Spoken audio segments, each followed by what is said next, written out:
fait 50 ans maintenant que je suis dans l'industrie touristique. J'ai 68 ans, un peu plus de 68 ans. J'ai commencé quand j'avais 18 ans. Donc j'ai déjà un demi-siècle d'expérience dans le tourisme. J'ai travaillé en Europe, j'ai travaillé aux États-Unis, j'ai un doctorat français, un doctorat nord-américain, et j'ai surtout travaillé très longtemps pour l'Organisation mondiale du tourisme et pour le programme des Nations Unies pour l'environnement. Très bien.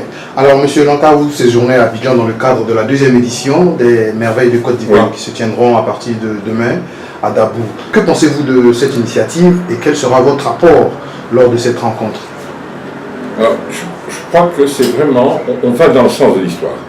On va dans le sens de l'histoire parce que ce genre d'initiative qui montre que le secteur privé joue un rôle de plus en plus important dans tout le développement, même dans le développement territorial, dans le développement de l'intérieur du pays. Voilà un excellent exemple. Et on va dans le sens de l'histoire aussi parce que on voit que le secteur privé prend conscience des questions liées au changement climatique, à l'environnement.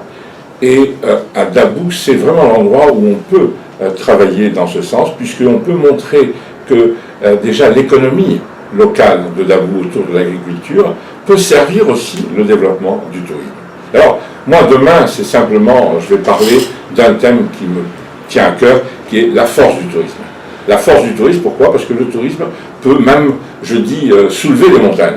Le tourisme peut être un excellent moyen de levier pour faire le développement territorial. Le tourisme peut être un excellent moyen pour permettre aux jeunes de découvrir au-delà de leur région tout leur pays et même au-delà si les choses vont bien en matière de visa et de facilitation.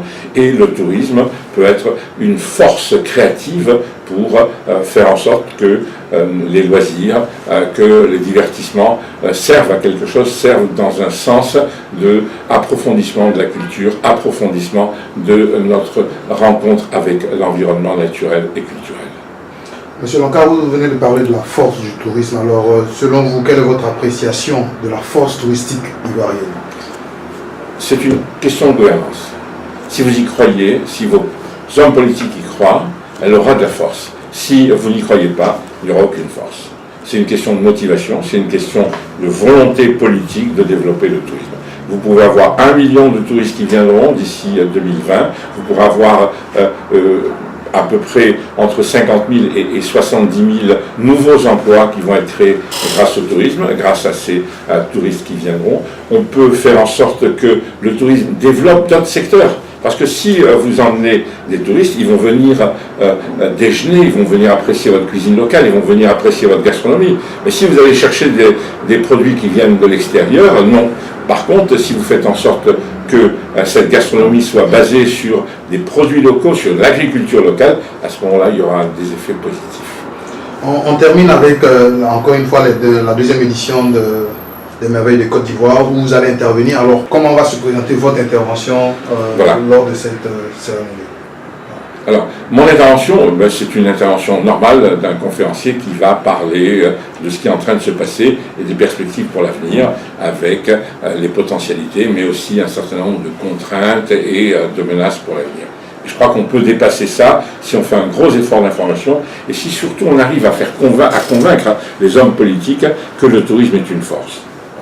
Après, sur le plan pratique, je vais tenter de faire en sorte que chacun puisse parler et que l'on parle dans le sens des principes et des grandes valeurs que développe le projet Merveille de la Côte d'Ivoire.